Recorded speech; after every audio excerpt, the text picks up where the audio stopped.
Welcome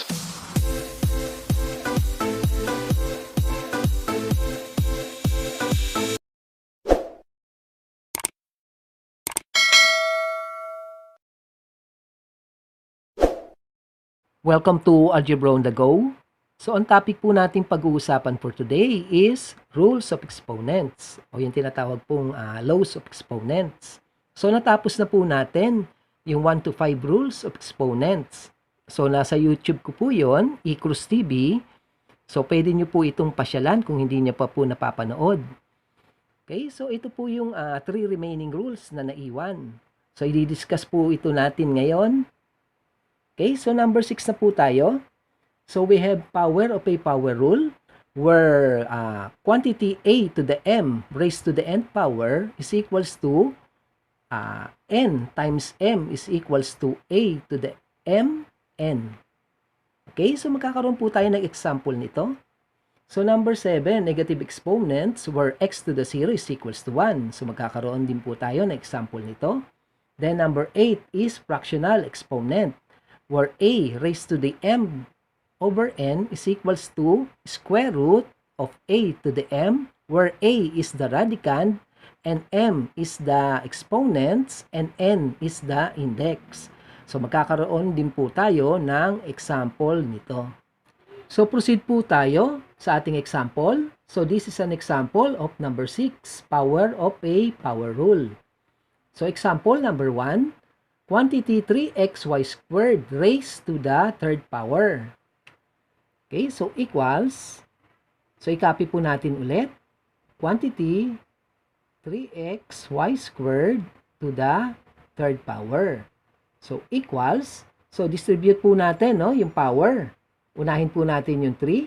So quantity 3 to the third power, then times x. So may 1 po yan dito, no? Okay, x to the third power, then y squared to the third power. So equals, okay, so 3 to the third power is tatlong beses po, no, imumultiply. So quantity 3 times 3 times 3. Then x, no? So tatlong beses din po ito imumultiply. Okay, x times x times x. Then times, so y squared, tatlong beses din po i-multiply. Okay, y squared. Okay, times y squared times y squared. Okay, so equals 3 times 3 is 9 times 3 is 27. Then x times x is x squared times x is x cubed. Okay, so tatlo po itong y squared, no? So may plus po yan dito, i-add lang natin. Okay, so 2 plus 2 is 4 plus 2 is 6. So okay, we have y to the 6 power. Okay, so eto na po ang ating sagot. So example number 2, quantity negative 2x y to the 5th z cubed to the 4th power. Equals, so i-copy po natin ulit, quantity negative 2x y to the 5th z cubed raised to the 4th power. Okay, so equals, okay, so distribute po natin yung power. Unahin natin yung negative 2. So quantity negative 2 to the 4th power times x to the 4th power, then times 5. Or I mean, y to the 5th to the 4th power times z cubed to the 4th power. Okay, equals, dito na tayo sa baba.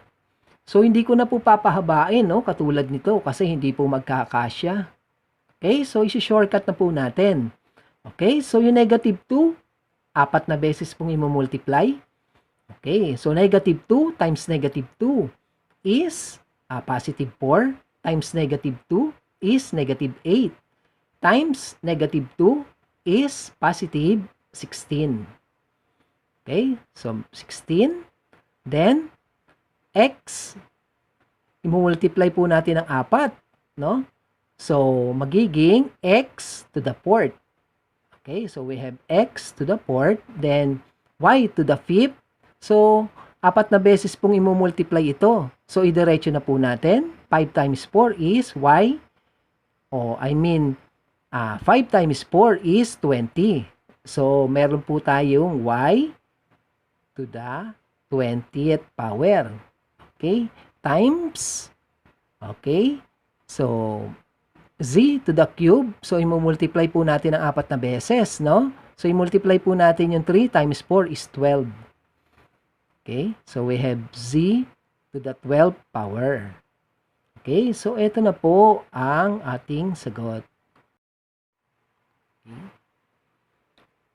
So, number 7, okay, ng rules of exponents. So, negative exponent. Okay? So, proceed po tayo sa example ng number 7. So, example number 1, x times x to the negative 1. Okay. So, equals, i-copy po natin ulit, x times x to the negative 1. So, equals, x to the 1, meron po yung 1 dito no? Then, minus 1. So, equals, x to the 1 minus 1 is 0. So, equals, x to the 0 is 1. So, another solution po nito, no? Okay, so solve po natin dito. So, kung paano po siya naging 1, yung x to the 0. Okay, so i-copy po natin ulit ito dito. So, x times x to the negative 1. Okay, equals x times, so para maging positive po, no? Ang exponent ng x to the negative 1, kukunin po natin ang reciprocal. So, isusulat po natin ang 1 over x. Okay, equals, so x times 1 is x over x. Okay, so equals, okay, so the same po ang sagot, no, dito. Okay. So example number 2, so ito po ay example ng ating last rule, which is fractional exponent. So example number 2, square root of x squared. So, kung ita-transform po natin ito, square root of x squared into fractional form, x to the power of 2 over 2. So, ito pong 2, ito po yung exponents. So, ito po yan. So, inilagay natin sa taas, katulad po nun. Then, over n. So, ito po yung 2. So, may 2 po yan dito, no? So, hindi na po nilalagay dahil square root na po ito. Okay, so equals x to the power of 2 over 2 is 1. So, magiging x na lang po ito. So, pag kinuha po natin yung square root of x squared, so magiging sagot po dito is equals to x. Okay. So, another example ng last rule po natin, fractional exponent. Okay, example number 3. Okay. Square root of x to the negative 2. Okay. So, pag tinransform po natin ito into fractional form, so isusulat po natin ang ganito, no? Equals x. Okay, so yung negative 2, ito po yan eh. Letter M, no? Nasa taas. Okay, negative 2 over, so 2 pa rin po, no? Sa square root, ito po yan, may 2 dyan. Okay. Equals, negative 2 divided by 2 is x to the negative 1. Okay. So, equals, so ang rules po, no, sa exponents, dahil meron po tayong sagot na negative, kailangan po, i-transfer po natin ito, no, na maging positive. So, para maging positive po itong negative 1, kukunin po natin yung reciprocal ng x to the negative 1. So, magiging 1 over x. Okay, so ito po ang sagot. So, another solution po dito sa square root of x to the negative 2. So, equals, so x to the negative 2, o I mean square root of x to the negative 2 is x to the negative 1. Okay, so parehas po dito. Okay? Then, kunin po natin yung reciprocal, no? Equals 1 over x. Okay, parehas.